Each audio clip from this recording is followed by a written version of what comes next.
तो देखिए, अब कांग्रेस के नेता लगातार ये कह रहे हैं कि राजनीतिक द्वेष के कारण ये कार्रवाई की जा रही है। तो दिल्ली के साथ ही देश के दूसरे राज्यों में भी कांग्रेस कार्यकर्ता ईडी की चार्जशीट के खिलाफ प्रोटेस्ट कर रहे हैं। पंजाब में भी कांग्रेस कार्यकर्ताओं ने ईडी दफ्तर के बाहर प्रदर्शन किया। कांग्रेस नेता राजा वडिंग ने कहा कि चार्जशीट राहुल सोनिया की आवाज को दबाने की कोशिश है। निजाम पूरे देश भर में ईडी के कार्यालयों के बाहर जहां जहां ईडी के कार्यालय हैं, कांग्रेस पार्टी अपना प्रोटेस्ट दिखा रही है, कर रही है। जिस प्रकार से गलत तरीके से श्रीमती सोनिया गांधी और राहुल गांधी के खिलाफ ईडी ने चार्जशीट दी है, हम सारे देश के लोग उसकी निंदा करते हैं। ये गलत हुआ है और ये अमित शाह जी और आदरणीय देश के प्रधानमंत्री के इशारों पर हुआ है।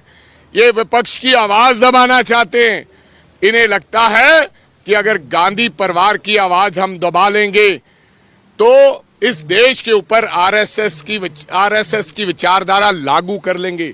लेकिन मैं कहना चाहता हूं, चेतावनी देना चाहता हूं कि जब तक राहुल गांधी जिंदा है, इस देश के ऊपर आरएसएस की विचारधारा लागू नहीं होगी।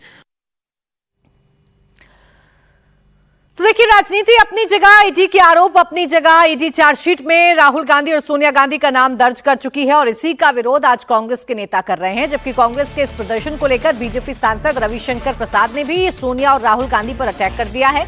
बीजेपी सांसद ने कहा कि प्रदर्शन करने का कांग्रेस का अधिकार है, लेकिन लोगों की जमीन और फंड लूटने का नहीं। धरना देने का अधिकार उनका है, लेकिन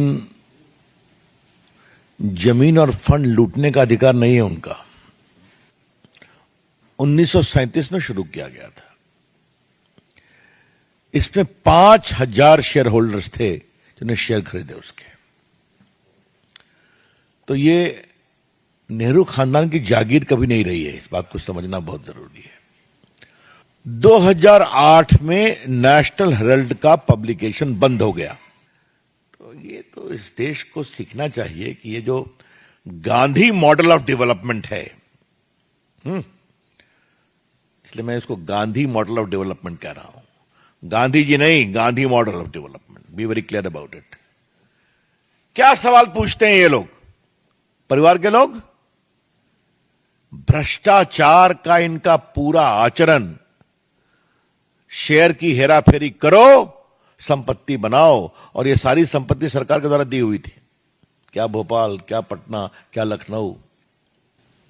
तो फिर ये धरना, वेंडेटा, नरेंद्र मोदी जी की सरकार है, कानून को अपना काम करने देगी और कानून काम करेगा। हां, बीजेपी की ओर से हम पूरी भर्त्सना करते हैं कांग्रेस पार्टी की प्रतिक्रिया की। और ये जो ईडी को धमकाने की बात की जा रही है, बहुत दुर्भाग्यपूर्ण है। तो कांग्रेस कह रही है हम डरने वाले नहीं हैं। राहुल गांधी का वो बयान, या राहुल गांधी जिस स्लोगन के जरिए जनता के बीच में जाया करते थे, वो डरो मत का स्लोगन था, और आज एक बार वही स्लोगन कांग्रेस के नेताओं की तरफ से दोहराया जा रहा है। विजयलक्ष्मी, पूरी कोशिश है आज इस चार्जशीट के बहाने कांग्रेस अपना दमखम दिखाने के लिए मैदान में उतरी है, अपनी ताकत दिखाने के लिए मैदान में उतरी है, और इसके लिए सब हथियार अपनाए जा रहे हैं, सब हथकंडे अपनाए जा रहे हैं।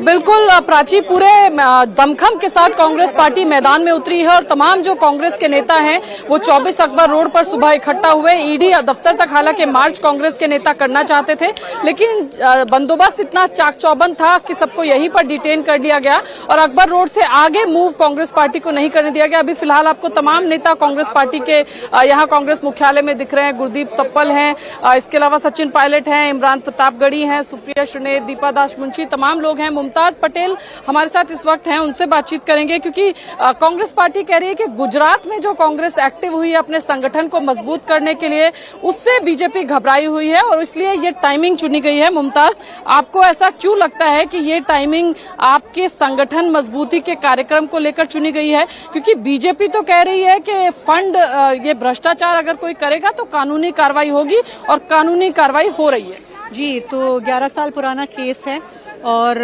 आज कल जो आपने चार्जशीट फाइल करी है राहुल जी के खिलाफ, सोनिया जी के खिलाफ, तो भ्रष्टाचार कहाँ है ये बताइए।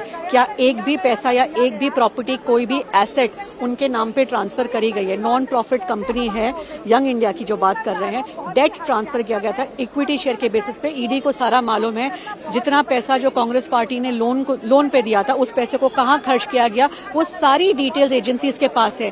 तो भी वो कह रहे हैं एक अखबार को एटीएम बना दिया कांग्रेस पार्टी। कैसे बनाया आपने बताया? वो पैसा गया कहाँ? अगर 90 करोड़ रुपए कांग्रेस पार्टी ने एजेएल को लोन दिया तो जो 90 करोड़ है उसमें से 63 करोड़ जो है सैलरीज जो देनी थी वो वहां चुकाई, 23 करोड़ बिजली के बिल बाकी खर्चे चुकाए। वो पूरा पैसा तो खर्च हो गया, किसी राहुल जी या सोनिया जी के नाम पे तो नहीं गया। अब जो पैसा बचा, जो डेट बचा है, उस एक नई company, non profit company form करी गई, ठीक है, और इक्विटी शेयर के बेसिस पे तभी 50 लाख रुपए वाला जो बात आ रही है। पर आप ये बताने की कोशिश करिए कि भ्रष्टाचार हुआ कहाँ? 1 रुपया या एक एसेट क्या राहुल जी या सोनिया जी के नाम पे हुआ है? तो चार्जशीट इनके नाम पे क्यों फाइल करी गई है? देखिए, बिल्कुल कांग्रेस के तमाम नेता यही दलील कांग्रेस दे तो रहे हैं टाइमिंग पर सवाल खड़े कर रही है। 2022 में पूछताछ के दौरान भी टाइमिंग पर ही सवाल खड़े किए गए थे। इलेक्शन से जोड़कर पूछताछ को देखा गया था और आज राहुल गांधी के गुजरात में एक्टिव होने को लेकर इसे देखा जा रहा है। शुक्रिया आपका विजयलक्ष्मी तमाम जानकारी के लिए।